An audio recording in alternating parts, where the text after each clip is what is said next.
আসসালামু আলাইকুম রহমাতুল্লাহি ওয়া রিজিকে বরকত না আসার অথবা বরকত কমে যাওয়ার 10টি কারণ। হ্যাঁ বন্ধুরা, এমন কোন 10টি কাজ করলে আপনার রিজিকের বরকত কমে যাবে কিংবা আপনার ঘরে কোটি কোটি টাকার সত্ত্বেও আপনি শান্তিতে ঘুমাতে পারবেন না। আল্লাহ তাআলা পবিত্র কোরআনে ইরশাদ করেছেন, তুমি বলো, নিশ্চয়ই রব যাকে ইচ্ছা তার রিজিক সম্প্রসারিত করে দেন আর যাকে ইচ্ছা তার রিজিক সংকুচিত করে দেন, কিন্তু অধিকাংশ মানুষই তা জানে না। আমাদের দৈনন্দিন জীবনের কিছু কাজের কারণেই কিন্তু আমাদের রিজিকের ক্ষতিগ্রস্ত হয়, যার ফলে আয় রোজগার ভালো থাকা সত্ত্বেও যেন অভাব দূর হয় না। আর এই অভিযোগ অনেকের মুখেই শুনে থাকি, সংসারে টানাটানি যেন লেগেই থাকে, দিনরাত পরিশ্রম করেও সুখের দেখা মিলে না, সবকিছু থাকার সত্ত্বেও কোথায় যেন কি নেই, এরকম একটি মনোভাব আমাদের ভিতরে কাজ করে। আসলে একটি জিনিস নেই, আর সেটা হলো বরকত। চলুন রিজিকের বরকত কমে যাওয়ার 10টি কারণ এখন জেনে নেই। নাম্বার 1, পাপাচার। মানুষের গুনাহের কারণে কিন্তু তার উপর গজব নাজিল হয়, তেমনি জীবিকার উপর থেকেও কিন্তু বরকত উঠে যায়। আল্লাহ তাআলা ইরশাদ করেছেন, যদি সেসব জনপদের অধিবাসীরা ঈমান আনত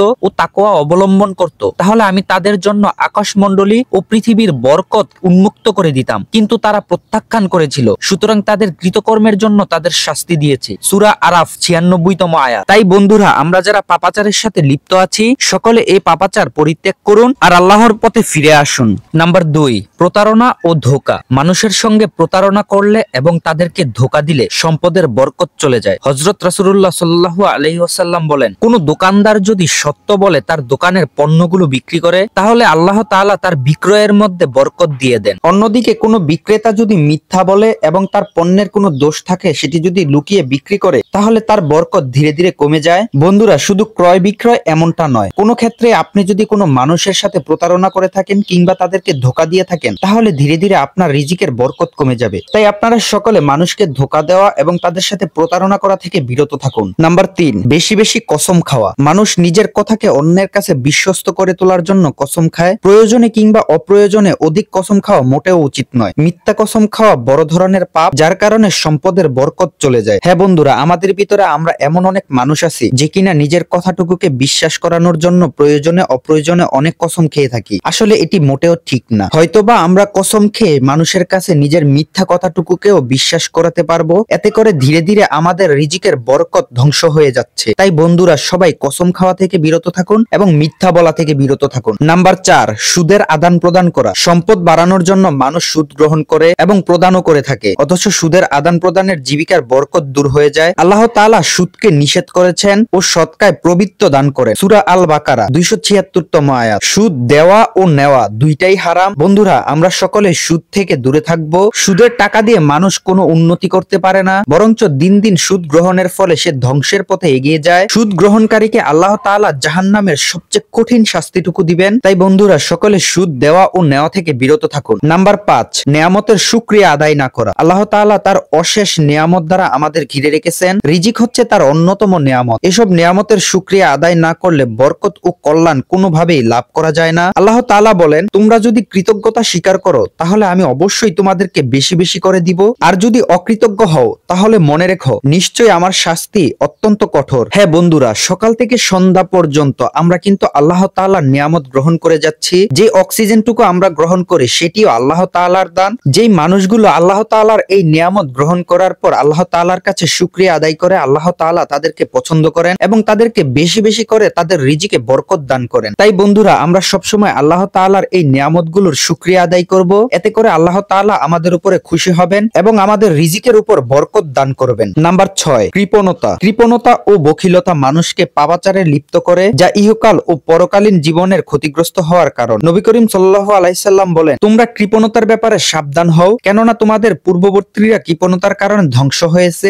অর্থলোভ তাদেরকে কৃপণতার নির্দেশ দিয়েছে, ফলে তারা কৃপণতা করেছে। বন্ধুরা, এখানে কিন্তু খুব কঠোরভাবে বলা হয়েছে, আমাদের পূর্ববর্তীতে যারা পৃথিবীতে ছিল তারা কৃপণতার কারণে ধ্বংস হয়ে গেছে। বন্ধুরা, এই ক্ষণস্থায়ী জীবনে আমাদের কৃপণতা করে কি বা লাভ? আপনাদের কারো মধ্যে যদি এরূপ কৃপণতার ভাব থেকে থাকে, তাহলে অবশ্যই সেটি পরিত্যাগ করুন। নবী রাসূলরা যেভাবে বলে গেছেন সেভাবে নিজের জীবনকে পরিচালনা করুন। নাম্বার 7, প্রাপ্ত রিজিক ও তাকদিরে সন্তুষ্ট না থাকা। মহান আল্লাহ তাআলা বান্দাদের জন্য রিজিক বন্টন করে থাকেন। আল্লাহ তাআলা প্রদত্ত রিজিকের উপর সন্তুষ্ট থাকলে তার রিজিকের বরকত লাভ হয়। পক্ষান্তরে এই রিজিকের উপর সন্তুষ্ট না হলে জীবিকার বরকত চলে যায়। হযরত রাসূলুল্লাহ সাল্লাল্লাহু সাল্লাল্লাহু আলাইহি সাল্লাম বলেন, আল্লাহ তাআলা বান্দাকে প্রদত্ত জিনিসের মাধ্যমে পরীক্ষা করে থাকে। আল্লাহ তাআলা তার জন্য যা নির্ধারণ করেছেন তাতে যদি সে সন্তুষ্ট থাকে তাহলে আল্লাহ তাআলা তাতে বরকত দান করেন এবং তাকে বৃদ্ধি করে দেন। আর যদি সে সন্তুষ্ট না থাকে তাহলে আল্লাহ তাআলা তার রিজিকের উপর থেকে বরকত উঠিয়ে নেন। আল্লাহ তাআলা আমাদের রিজিকে যা লিখে রেখেছেন তাই আমাদের কাছে আসবে। মনে রাখবেন, আল্লাহ তাআলা আমাদের রিজিকের জন্য উত্তম পরিকল্পনা করে রেখেছেন। আল্লাহ তাআলা আমাদেরকে যতটুকু দান করেন তার উপরে সন্তুষ্ট থাকার চেষ্টা করুন। ইনশাআল্লাহ দেখবেন আপনার রিজিকে বরকত আসা শুরু করেছে।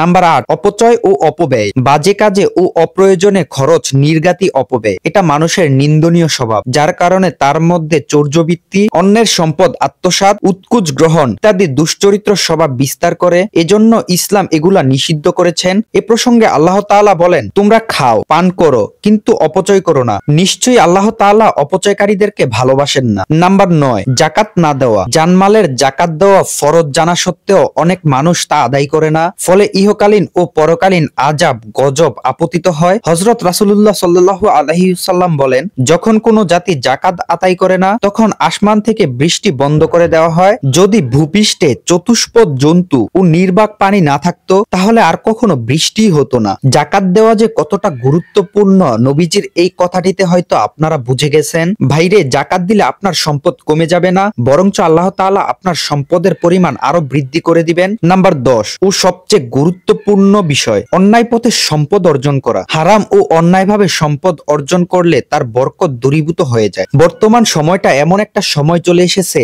মানুষ যে যেভাবে পারছে অন্যের সম্পদ লুটে নিচ্ছে। মানুষকে মেরে ফেলতেও মানুষ একটা বার ভাবে না। দিন দিন কি হচ্ছে আমাদের এই সমাজটার। হযরত রাসূলুল্লাহ সাল্লাল্লাহু আলাইহি সাল্লাম বলেন, যে ব্যক্তি সঙ্গত পন্থায় সম্পদ অর্জন করে তাকে বরকত দান করা হয়, আর যে ব্যক্তি অসঙ্গত পন্থায় সম্পদ অর্জন করে সে এমন ব্যক্তির মতো, আহার গ্রহণ করার পরও ওই আহারে তৃপ্তি পায় না। একটা জিনিস আপনারা খেয়াল করবেন বন্ধুরা, নিজের উপার্জিত কষ্টের টাকা নিজের পকেট থেকে খরচ হওয়ার সময় পাই টু পাই হিসাব করে বের হয়, অথচ মানুষের কাছ থেকে ধান্দাবাজি করে আনা সম্পদ ও টাকা নিমিষের মধ্যে শেষ হয়ে যায়। আজকের এই ভিডিওতে যে 10টি বিষয় আলোচনা করেছি, আশা করি এই 10টি বিষয় যদি আপনাদের ভিতরে থেকে থাকে অবশ্যই সেটি পরিত্যাগ করে দিবেন। এই 10টি গুরুত্বপূর্ণ বিষয়ের মধ্যে একটি বিষয় যদি আপনার জীবনে থেকে থাকে তাহলে আপনার রিজিকের উপর কখনোই বরকত আসবে না। এই বিষয়গুলো মেনে চললে ইনশাআল্লাহ আপনার রিজিকের উপর বরকত আসবে। উপরোক্ত বিষয়গুলো মেনে চলার অনুরোধ রইল। আল্লাহ হাফেজ।